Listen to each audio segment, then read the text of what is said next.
There's no sound. You're going to see that the victim had an accident, and you're going to see the roughness of a caregiver to the victim.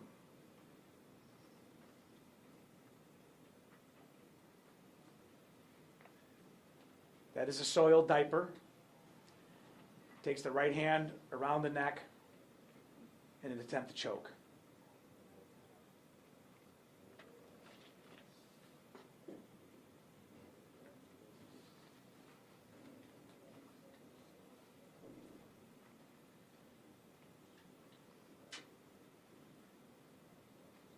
A few minutes later, you're going to see the caregiver square off on this victim.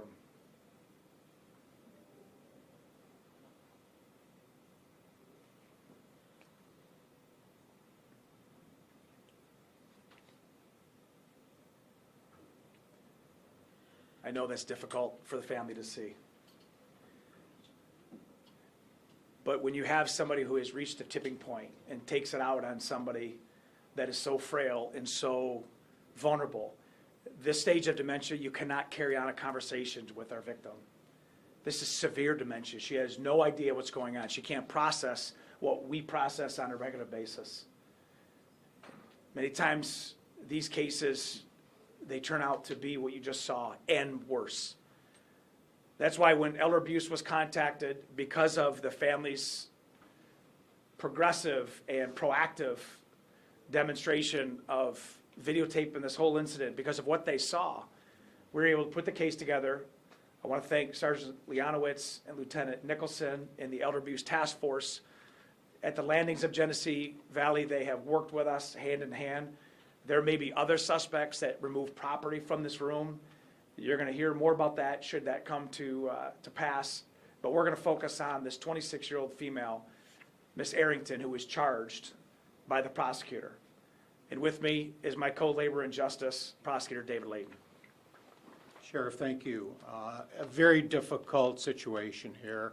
When this video was brought over by the sheriff's investigators, it came directly to the administration of the Genesee County Prosecutor's Office, and my chief assistant, Tammy Phillips, reviewed the video, and then she called down to me and said, "Hey boss, you want to come look at this?"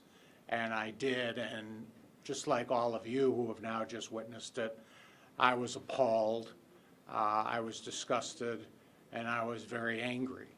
And I said to Chief Assistant Phillips, we're going to have to charge this woman as harshly as we can because, number one, it's all right there on the video, and we have probable cause to believe that a crime was committed, and we have probable cause to believe she committed the crime, but also as a deterrent factor for the community, so folks understand this is not how you treat our senior citizens, our elderly.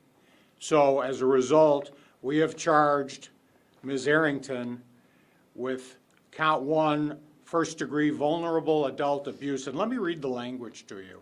It says that on or about April 4th of this year, being a person who directly cares for or has physical custody of a vulnerable adult did intentionally cause serious physical or mental harm to our senior citizen, that vulnerable adult who you saw on the video.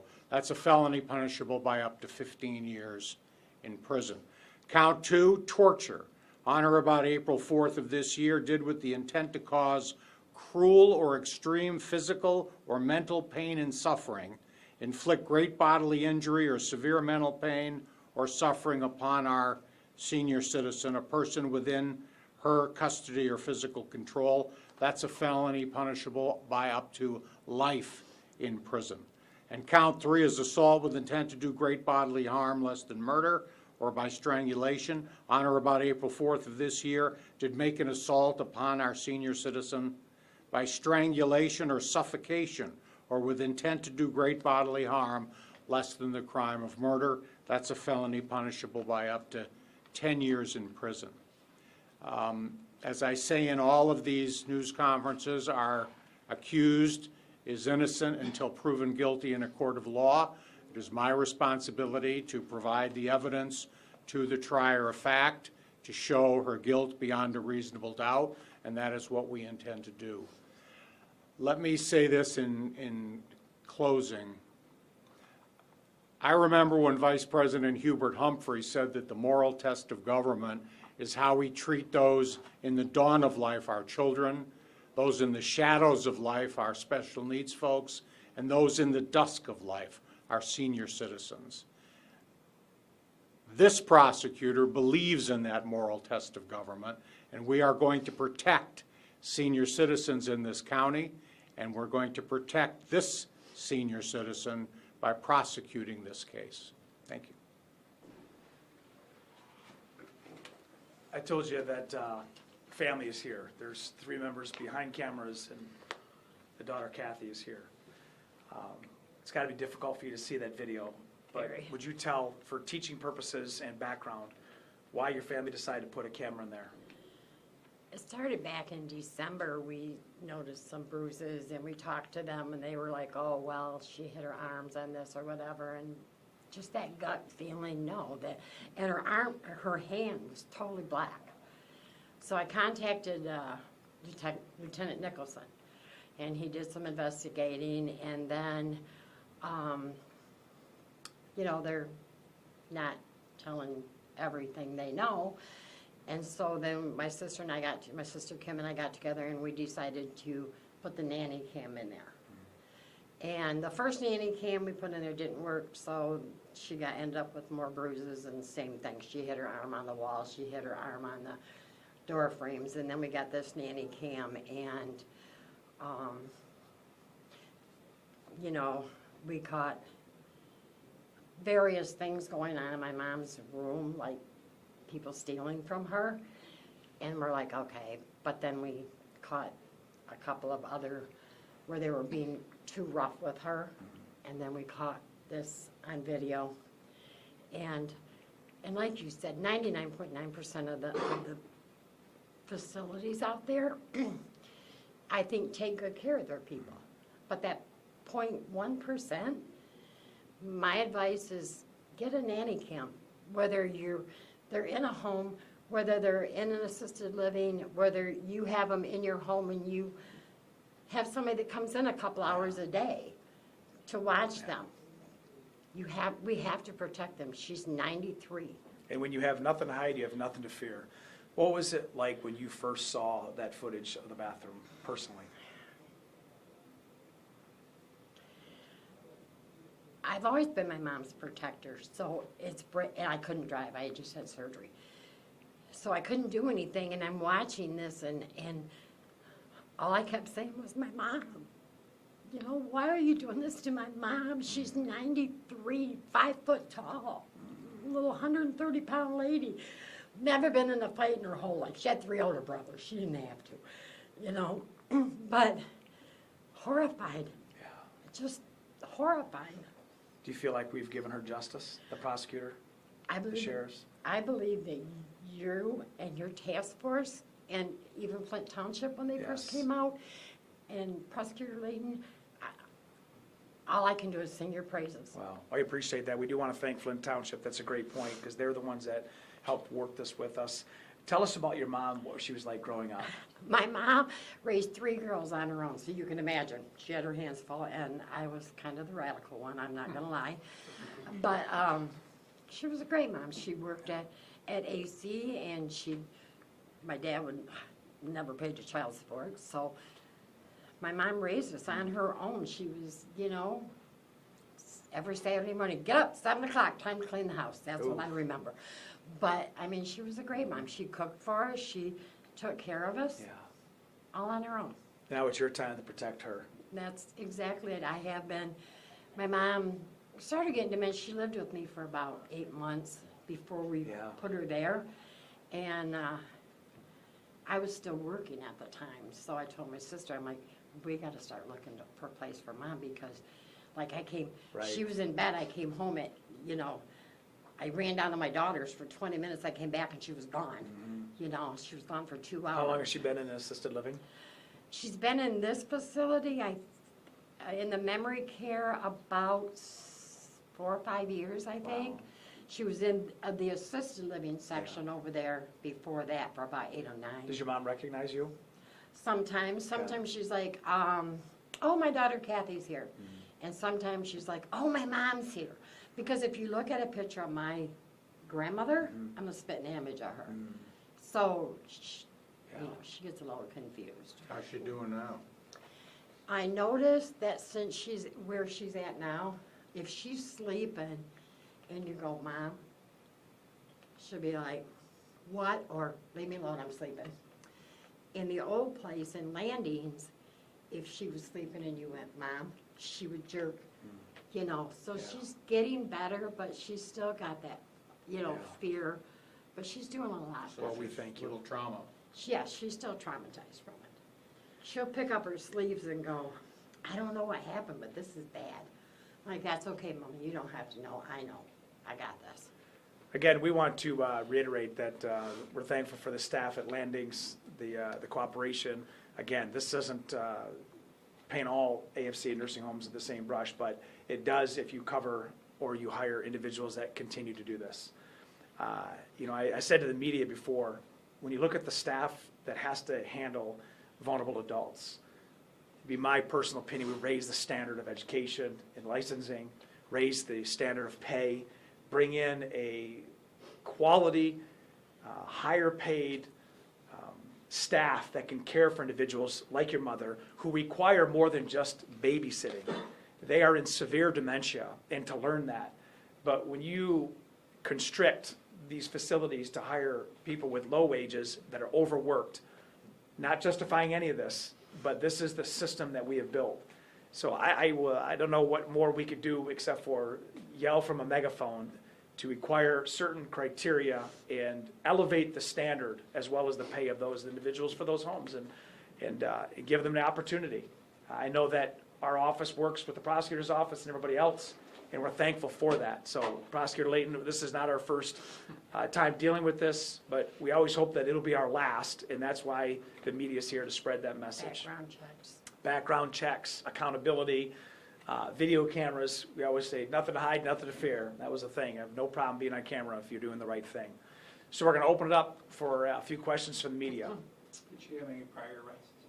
She had a small issue with shoplifting, if that's my understanding. Is that what we have? Right, but nothing severe. You're looking at any additional charges to either the home itself or anybody else in relation to something similar to this? It's a continuing investigation, but as of today, there is no additional charges that have been filed. Were you surprised that you were able to get this incident on video? I mean, a lot of times you're trying to piece things together.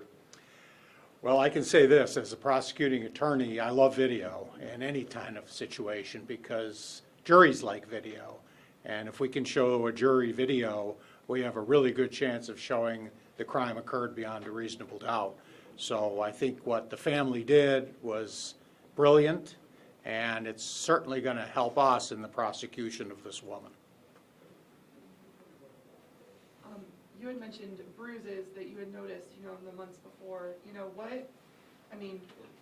To anyone here, what should families look for, if maybe they're suspecting this happens, and then what can they do?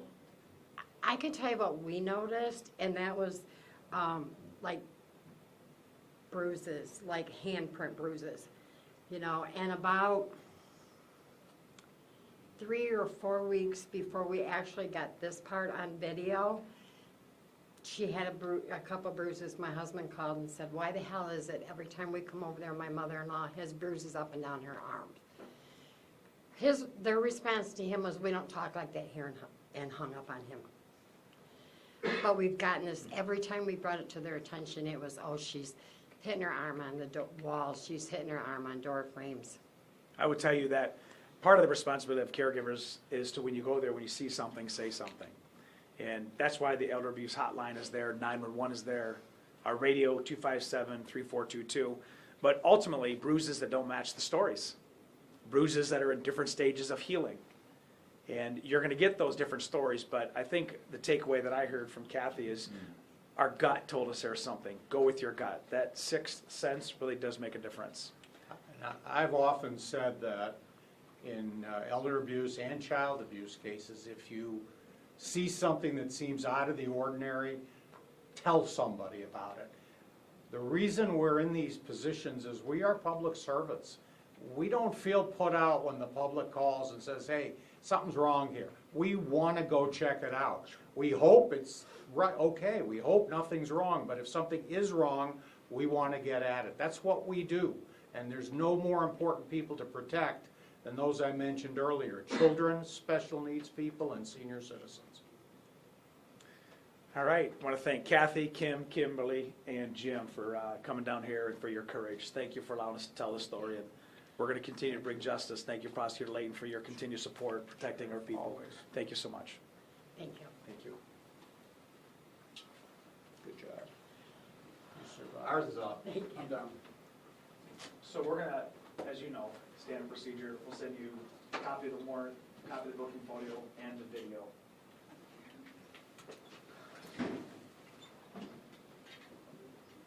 Any individual interviews? Anybody want to do? Can I see you for one? Yeah, sir. Thanks.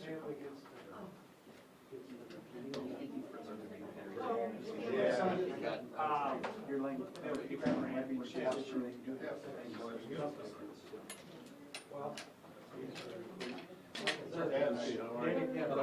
Give that one case you helped with. Yeah, right on through, right? Thank you.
Hey.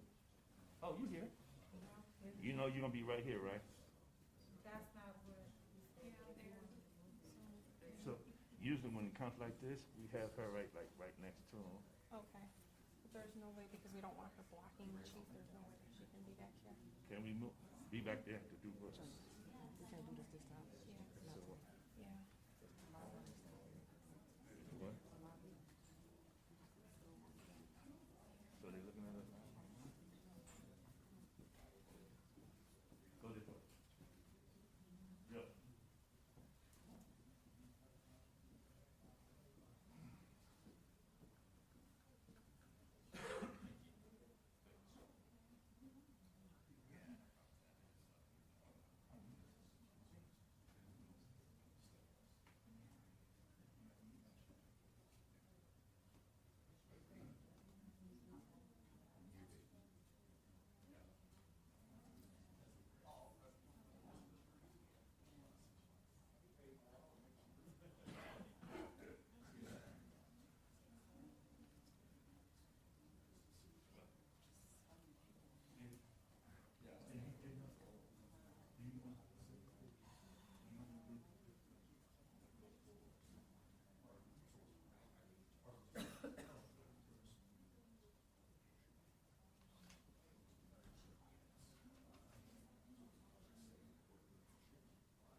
Like we always do. Where you want, right there over here? That right there.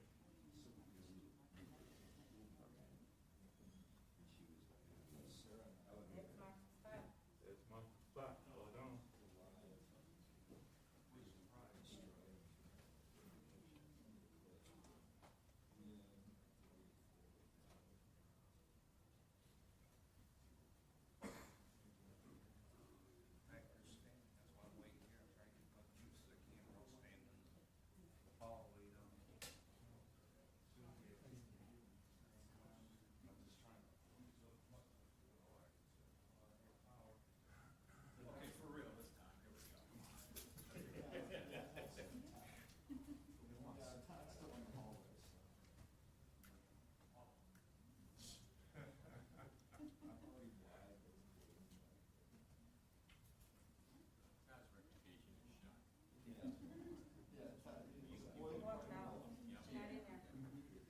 Huh?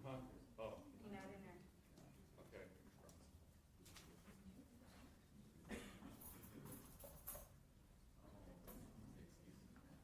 Okay.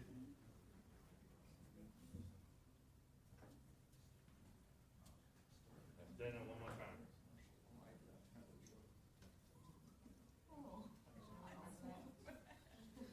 She good? She good. I'm asking, is she good?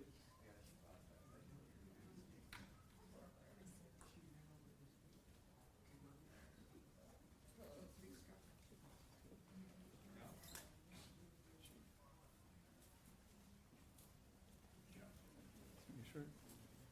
Colonel, you're over here? Sheriff Washington? Yes. Sheriff Estrada?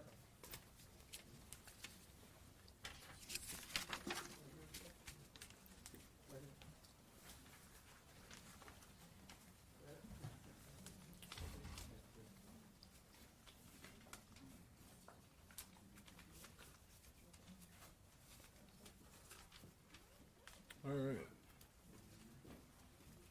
Let me know when you're ready. Thank everyone for coming this afternoon for this press conference. We will get started momentarily. Just a few reminders.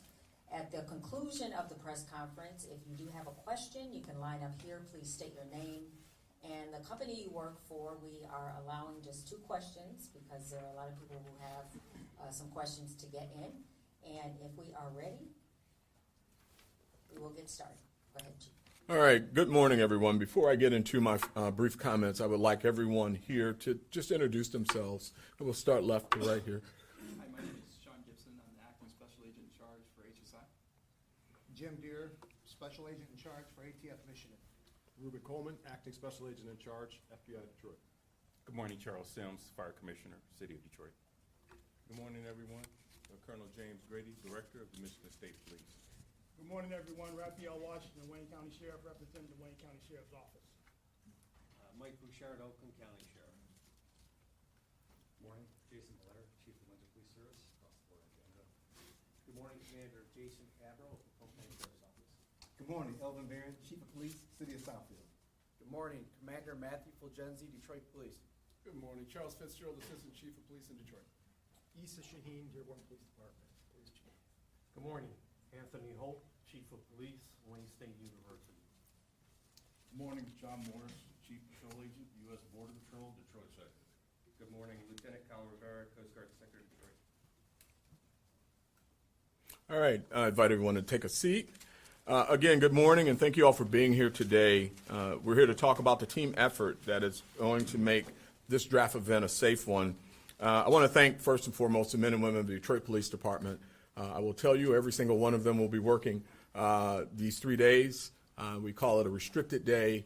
We're all very excited for this event, and certainly we still have neighborhood policing to do, and that's one of the reasons that everyone is working, so we can continue to be committed to servicing runs in our neighborhoods. We're confident in our plan, which is built on our experiences managing large crowds such as Beyonce and the Taylor Swift concerts, the fireworks, the Lions, all the things that we did and do routinely, the Thanksgiving Day parade. So we learn from that. We pull information from the management of large crowds in and around our city, and certainly we look at best practices and our partners for assistance. I've thanked our partners already. I want to thank them publicly again for their commitment to this endeavor. As you see here, there's a tremendous number of agencies represented, and this doesn't represent all of them. This is certainly a tremendous undertaking. I want to now turn to our partners to talk about this collaboration, starting with Commissioner Sims, and then I will come up and ask or answer any questions that you may have. Commissioner Sims from the Detroit Fire Department. Good morning, everyone. Thank you, Chief White. And once, just want to echo what Chief White said. We are very excited to be a partner in the NFL draft experience. We are well prepared. Just to let the citizens of Detroit know, we will still have the same allotment for the citizens of Detroit that we always have, the 47 fire companies and the 42 to 44 ambulances. We will have additional resources on the footprint or in the footprint of the NFL draft. We're going to have 4 stationary medical tents. We're going to add an additional 6 ambulances. We will have our fire inspectors out and patrolling during the time of the NFL draft experience, just to make sure that all restaurants and bars are complying with the capacity restrictions. So other than that, just want to say thanks again, Chief White and the other partners. We're looking forward to the NFL draft experience. Thank you.